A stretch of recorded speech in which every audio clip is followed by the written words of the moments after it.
Johanna Hadji-Thomas et Khalil Jorej, l'exposition Ce souvenir de la lumière au Jeu de Paume donc. Alors c'est un regard que vous nous offrez sur l'ensemble de vos projets artistiques et de vos œuvres, cinématographiques également. Johanna Hadji-Thomas, quelle est l'ambition de cette exposition ?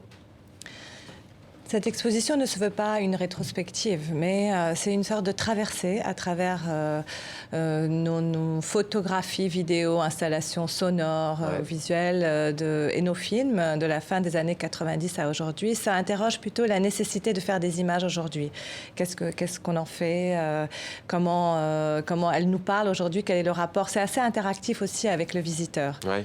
Alors justement, Khalil Jorej, vous travaillez, vous tissez des liens justement souvent thématiques et conceptuel, formel aussi entre la photo, installation vidéo, les films, la fiction aussi, le documentaire. Ça, l'interrogation autour des enjeux de l'image, c'est un leitmotiv qui revient, allez, on va dire maintenant depuis les années 1990 dans vos œuvres? En fait, on n'a pas étudié le cinéma ou l'art. Nous, on est venu parce qu'on devait réagir à certaines situations qu'on vivait à Beyrouth, un présent sur lequel on devait réagir. Et donc, c'est pour ça qu'on avait envie qu'on a été poussé à travailler et à interroger notre propre rapport à ces images et donc au monde et au réel. La rumeur du monde, alors des visages, des voix d'acteurs non professionnels, Johanna Hadji-Thomas. Quelle est l'idée de cette œuvre? Comment vous est-elle venue à l'esprit? Khalil et moi, depuis un moment, on travaille sur ce qu'on appelle les histoires tenues secrètes, un peu les anecdotes qui nous parlent de l'histoire, peut-être d'une autre façon, de façon parallèle.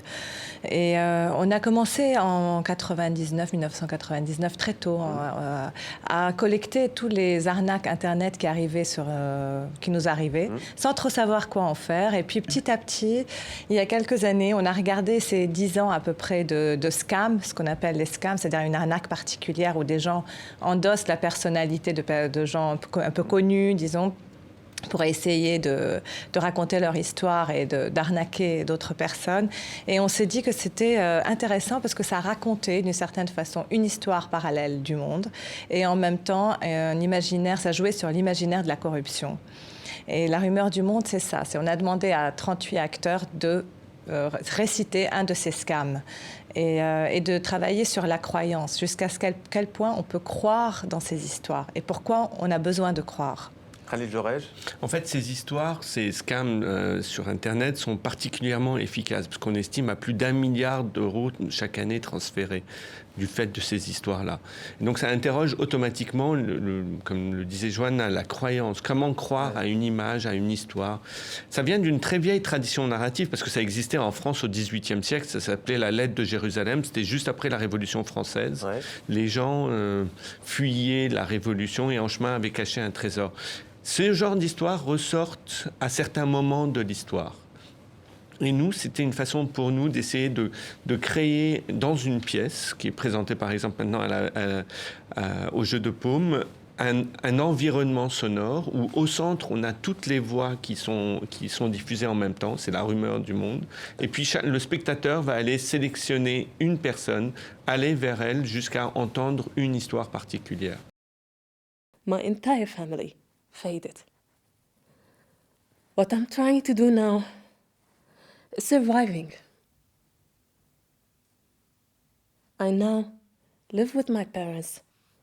I work in a hospital. I'm trying to surviving by remembering my lovely family, my warm family. Is my lovely husband left me $29.5 million by a financial security company.